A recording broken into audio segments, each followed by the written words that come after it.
شروع اللہ کا نام لے کر جو بڑا مہربان نہایت رحم والا ہے۔ یاسین، حکمت بھرے قرآن کی قسم، تم یقیناً پیغمبروں میں سے ہو، بالکل سیدھے راستے پر۔ یہ قرآن اس ذات کی طرف سے اتارا جا رہا ہے جس کا اقتدار بھی کامل ہے، جس کی رحمت بھی کامل، تاکہ تم ان لوگوں کو خبردار کرو جن کے باپ داداؤں کو پہلے خبردار نہیں کیا گیا تھا، اس لیے وہ غفلت میں پڑے ہوئے ہیں۔ حقیقت یہ ہے کہ ان میں سے اکثر لوگوں کے بارے میں بات پوری ہو چکی ہے، اس لیے وہ ایمان نہیں لاتے۔ ہم نے ان کے گلوں میں توق ڈال رکھے ہیں جو ٹھوڑیوں تک پہنچے ہوئے ہیں، اور اس وجہ سے ان کے سر اوپر کو اٹھیرے گئے ہیں، اور ہم نے ایک آڑ ان کے آگے کھڑی کر دی ہے اور ایک آڑ ان کے پیچھے کھڑی کر دی ہے، اور اس طرح انہیں ہر طرف سے ڈھانک لیا ہے، جس کے نتیجے میں انہیں کچھ سجائے نہیں دیتا۔ اور ان کے لیے دونوں باتیں برابر ہیں، چاہے تم انہیں خبردار کرو یا خبردار نہ کرو، وہ ایمان نہیں لائے گے۔ تم تو صرف ایسے شخص کو خبردار کر سکتے ہو جو نصیحت پر چلے اور خدا رحمان کو دیکھے بغیر اس سے ڈرے۔ چنانچہ ایسے شخص کو تم مغفرت اور باعزت اجر کی خوشخبری سنا دو۔ یقیناً ہم ہی مردوں کو زندہ کریں گے، اور جو کچھ عمل انہوں نے آگے بھیجے ہیں ہم ان کو بھی لکھتے جاتے ہیں، اور ان کے کاموں کے جو اثرات ہیں ان کو بھی، اور ہم نے ایک واضح کتاب میں ہر چیز کا پورا احاطہ کر رکھا ہے۔ اور اے پیغمبر، تم ان کے سامنے ایک بستی والوں کی مثال پیش کرو جب ان کے پاس رسول آئے تھے۔ جب ہم نے ان کے پاس شروع میں 2 رسول بھیجے تو انہوں نے دونوں کو جھٹلا دیا، پھر ہم نے تیسرے کے ذریعے ان کی تائید کی، اور ان سب نے کہا کہ یقین جانو ہمیں تمہارے پاس رسول بنا کر بھیجا گیا ہے۔ انہوں نے کہا تمہاری حقیقت اس کے سوا کچھ بھی نہیں کہ تم ہم جیسے ہی آدمی ہو، اور خدا رحمان نے کوئی چیز نازل نہیں کی ہے اور تم سراسر جھوٹ بول رہے ہو۔ ان رسولوں نے کہا ہمارا پروردگار خوب جانتا ہے کہ ہمیں واقعی تمہارے پاس رسول بنا کر بھیجا گیا ہے، اور ہماری ذمہ داری اس سے زیادہ نہیں ہے کہ صاف صاف پیغام پہنچا دے۔ بستی والوں نے کہا ہم نے تو تمہارے اندر نحوست محسوس کی ہے، یقین جانو اگر تم باز نہ آئے تو ہم تم پر پتھر برسائیں گے، اور ہمارے ہاتھوں تمہیں بڑی دردناک سزا ملے گی۔ رسولوں نے کہا تمہاری نحوست خود تمہارے ساتھ لگی ہوئی ہے، کیا یہ باتیں اس لیے کر رہے ہو کہ تمہیں نصیحت کی بات پہنچائی گئی ہے؟ اصل بات یہ ہے کہ تم خود حد سے گزرے ہوئے لوگ ہو۔ اور شہر کے پلے علاقے سے ایک شخص دوڑتا ہوا آیا، اس نے کہا اے میری قوم کے لوگوں، ان رسولوں کا کہنا مان لو، ان لوگوں کا کہنا مان لو جو تم سے کوئی اجرت نہیں مانگ رہے اور وہ صحیح راستے پر ہے، اور بھلا میں اس ذات کی عبادت کیوں نہ کروں جس نے مجھے پیدا کیا ہے، اور اسی کی طرف تم سب کو واپس بھیجا جائے گا۔ بھلا کیا اسے چھوڑ کر میں ایسوں کو معبود مانوں کہ اگر خدا رحمان مجھے کوئی نقصان پہنچانے کا ارادہ کر لے تو ان کے سفارش میرے کسی کام نہ آئے اور نہ وہ مجھے جھٹلا سکے؟ اگر میں ایسا کروں گا تو یقیناً میں کھلی گمراہی میں مبتلا ہو جاؤں گا۔ میں تو تمہارے پروردگار پر ایمان لا چکا، اب تم بھی میری بات سن لو۔ آخر کار بستی والوں نے اس کو قتل کر دیا، اور اللہ کی طرف سے اس سے کہا گیا کہ جنت میں داخل ہو جاؤ۔ اس نے جنت کی نعمتیں دیکھ کر کہا کہ کاش میری قوم کو معلوم ہو جائے کہ اللہ نے کس طرح میری بخشش کی ہے اور مجھے باعزت لوگوں میں شامل کیا ہے۔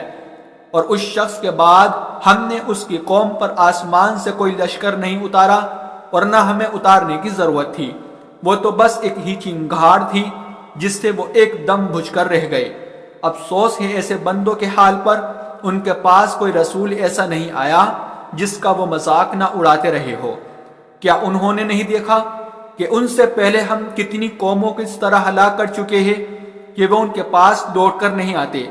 اور یہ جتنے لوگ ہیں ان سبھی کو اکٹھا کر کے ہمارے سامنے حاضر کیا جائے گا، اور ان کے لیے ایک نشانی وہ زمین ہے جو مردہ پڑی ہوئی تھی، ہم نے اسے زندگی عطا کی اور اس نے غلہ نکالا جس کی خوراک یہ کھاتے ہیں، اور ہم نے اس زمین میں کھجوروں اور انگوروں کے باغ پیدا کیے، اور انتظام ایسا کیا کہ اس میں سے پانی کے چشمے پھوٹ نکلے تاکہ یہ اس کی پیداوار میں سے کھائے، حالانکہ اس کو ان کے ہاتھوں نے نہیں بنایا تھا، کیا پھر بھی یہ شکر نہیں کرے گے؟ پاک ہے وہ ذات جس نے ہر چیز کے جوڑے جوڑے پیدا کیے، اس پیداوار کے بھی جو زمین اگاتی ہے اور خود انسانوں کے بھی اور ان چیزوں کی بھی جنہیں یہ لوگ ابھی جانتے تک نہیں ہیں، اور ان کے لیے ایک اور نشانی رات ہے، ہم اس پر سے دن کا چھلکا اتار لیتے ہیں تو وہ یکایک اندھیرے میں رہ جاتے ہیں اور سورج اپنے ٹھکانے کی طرف چلا جا رہا ہے۔ یہ سب اس ذات کے مقرر کیا ہوا نظام ہے جس کا اقتدار بھی کامل ہے، جس کا علم بھی کامل،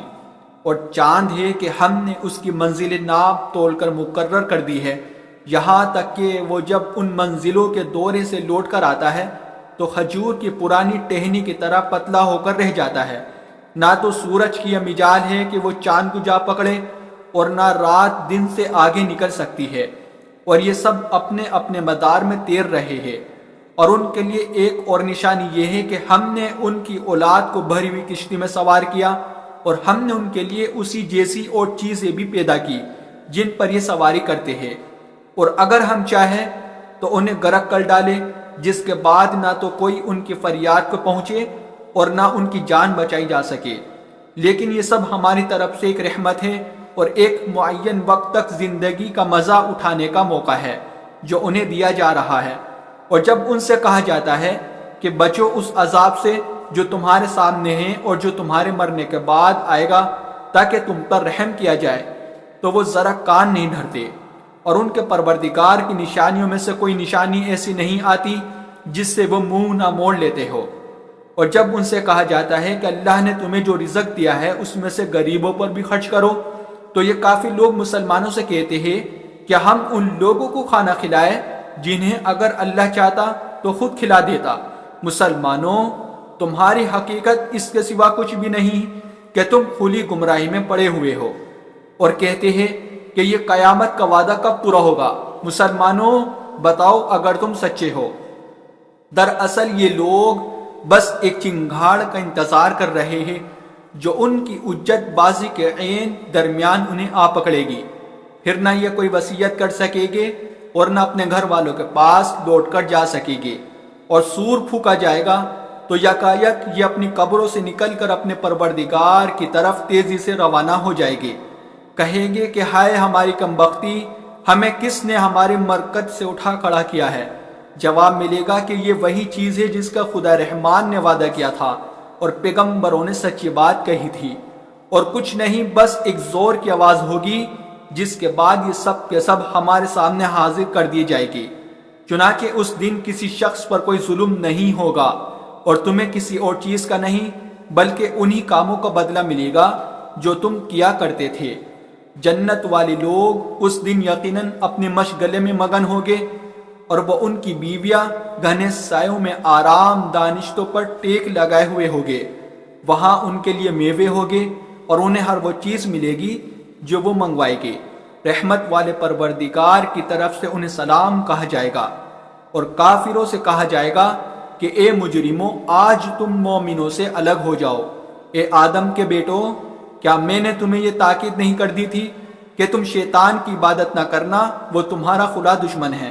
اور یہ کہ تم میری عبادت کرنا، یہی سیدھا راستہ ہے۔ اور حقیقت یہ ہے کہ شیطان نے تم میں سے ایک بڑی خلقت کو گمراہ کر ڈالا، تو کیا تم سمجھتے نہیں تھے؟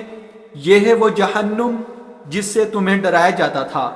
آج اس میں داخل ہو جاؤ کیونکہ تم کفر کیا کرتے تھے۔ آج کے دن ہم ان کے منہ پر مہر لگا دیں گے، اور ان کے ہاتھ ہم سے بات کریں گے، اور ان کے پاؤں گواہی دیں گے، اور اگر ہم چاہیں تو ان کی اپنی جگہ پر بیٹھے بیٹھے ان کی صورت اس طرح مسخ کر دے کہ یہ نہ آگے بڑھ سکے اور نہ پیچھے لوٹ سکے۔ اور ہم جس شخص کو لمبی عمر دیتے ہیں اسے تخلیقی اعتبار سے الٹ ہی دیتے ہیں،